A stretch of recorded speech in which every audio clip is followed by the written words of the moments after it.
Orando ocurre el cambio presente. Devocionales de Elena G. de White. El Cristo triunfante. Matutina correspondiente al 21 de enero. El pecado hizo que Dios cambiara sus planes. Tu deseo será para tu marido, y él se enseñoreará de ti. Maldita será la tierra por tu causa, con dolor comerás de ella todos los días de tu vida, espinos y cardos te producirá. Génesis 3, 16 al 18. Este versículo nos dice, mis hermanos, que después del pecado ocurrió un cambio profundo en la relación entre el hombre y la mujer. Y antes de la caída, mis hermanos, Adán y Eva eran completamente iguales. Ambos compartían dignidad y propósito bajo el diseño perfecto de Dios. Pero la desobediencia alteró ese equilibrio, mis hermanos. Por eso que la Biblia dice, tu marido será tu deseo y él se enseñoreará de ti. Y este no era el plan de Dios, no era el plan original, sino una consecuencia del pecado que trajo discordia a una relación que antes era que estaba en armonía. Y sin embargo, mis hermanos, lo que Eva perdió por el engaño, Dios lo restaurará por medio de la redención. Ahora, ¿cuál redención? La redención en Cristo, en el reino de Dios. Porque tanto hombres como mujeres serán levantados nuevamente como reyes y reinas en el reino eterno. El pecado trajo cambios dolorosos, pero la redención trae restauración. Párrafo 1. A Eva se le habló de la tristeza y los dolores que sufriría. Y el Señor dijo, a tu marido será tu deseo y él se enseñoreará de ti. En la creación Dios la había hecho igual a Adán.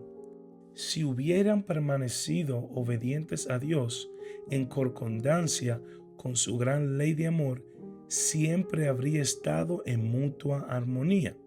Pero el pecado había traído discordia y ahora la unión y la armonía podían mantenerse solo mediante la sumisión del uno o del otro. Reflexionemos ahora sobre este primer punto, mis hermanos. Dios había creado una unión perfecta entre Adán y Eva, sin competencia ni dominio, no porque eran iguales.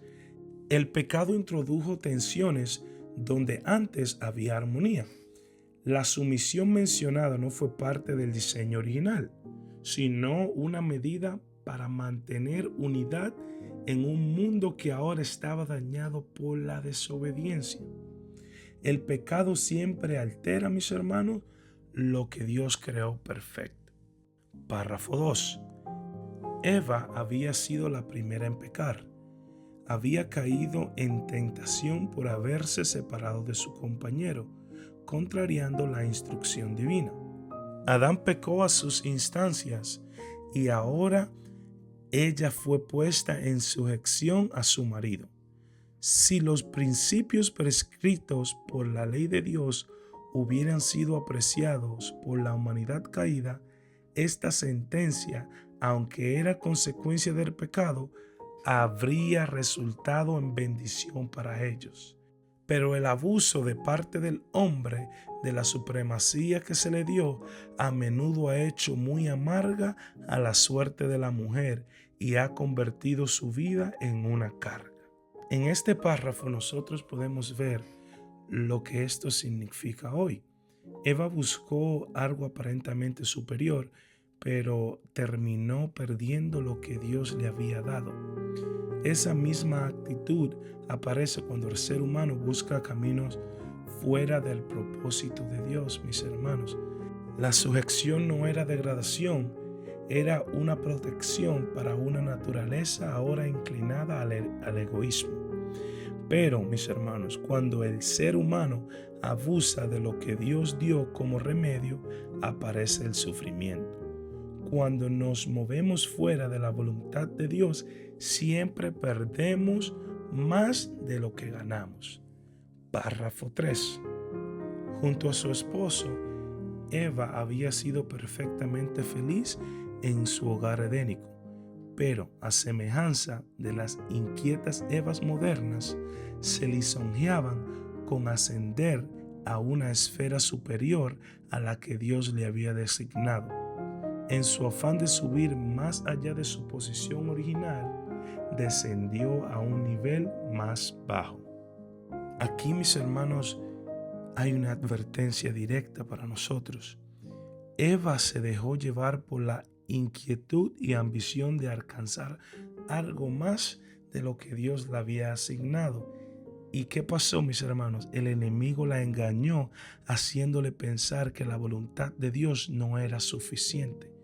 ¿Y qué pasa hoy en día? Ocurre lo mismo. Cuando pensamos que nuestra felicidad está fuera del plan de Dios, la insatisfacción espiritual abre la puerta al engaño, mis hermanos. Lo que parece una elevación fuera de Dios termina siendo una caída, la cual puede durar para el resto de nuestras vidas, mis hermanos. Así que nosotros debemos de ser cautelosos, de no apartarnos del plan de Dios que Él tiene para nosotros. Párrafo 4. Dios manifestó a Adán: por cuanto obedeciste a la voz de tu mujer y comiste del árbol de que te mandé, diciendo, no comerás de él, maldita será la tierra por amor de ti. Con dolor comerás de ella todos los días de tu vida. Espinos y cardos te producirá.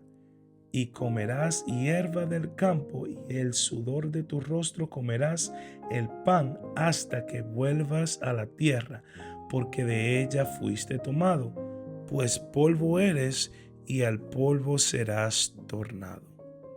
Ahora miremos las consecuencias para Adán. El pecado afectó la creación misma, y lo que antes produciría con felicidad ahora requeriría esfuerzo, sudor y dolor. Ahora, lo inverso de lo que Dios le había dicho, ¿no? Y el trabajo no era el castigo, el esfuerzo frustrante sí lo era. El pecado complicó lo que Dios había diseñado como bendición. Y mis hermanos, debemos de entender y tener en mente siempre que la desobediencia siempre hace la vida más difícil. Así que nosotros debemos de aferrarnos a Dios para que Él pueda restaurar nuestros corazones y poder llevar una vida más fácil. Último párrafo. Era la voluntad de Dios que la inmaculada pareja no conociese absolutamente nada de lo malo. Les había dado abundantemente el bien y vedado el mal, pero contra su mandamiento habían comido del fruto prohibido, y ahora continuarían comiéndolo y conocerían el mal todos los días de su vida. Desde entonces el linaje humano sufriría las enseñanzas de Satanás en lugar de las agradables labores que se le habían asignado hasta entonces. La ansiedad y el trabajo serían su suerte. Estarían sujetos a desengaños, aflicciones, dolor y al fin a la muerte. Y este último pensamiento, mis hermanos, cierra todo el cuadro. Dios nunca quiso que el ser humano experimentara dolor, ansiedad, desilusión o muerte. Esas son consecuencias del pecado que ellos eligieron. Y desde ese momento la humanidad ha vivido bajo la sombra del sufrimiento, mis hermanos. Pero aún así, Dios no los abandonó. Y aquí comenzamos, porque Dios a nosotros no nos abandona. Y aquí comienza la historia de la redención. El pecado cambió la vida humana, pero no cambió el amor de Dios. En el libro Patriarcas y Profetas, la sierva del Señor nos dice lo siguiente: el pecado no solo trajo muerte al hombre, sino discordia al hogar y tristeza a la creación entera. Hermanos, cada mañana Dios nos recuerda lo que el pecado destruye, pero también lo que su gracia puede restaurar. Y esperando que cada uno de nosotros nos sigamos acercándonos a Él con sinceridad, confiando en la restauración que Cristo ofrece. Y con esta reflexión en nuestro corazón, acerquémonos ahora a Dios en oración. Señor, reconocemos que el pecado dañó su diseño perfecto. Ayúdanos a vivir bajo su voluntad, a confiar en su restauración y a caminar cada día en obediencia. Sana lo que el pecado quebró y restaura en nosotros su propósito divino. En el nombre de Jesús, amén. Y que la paz de Jesucristo sea con cada uno de ustedes hoy, mañana y siempre. Bendiciones.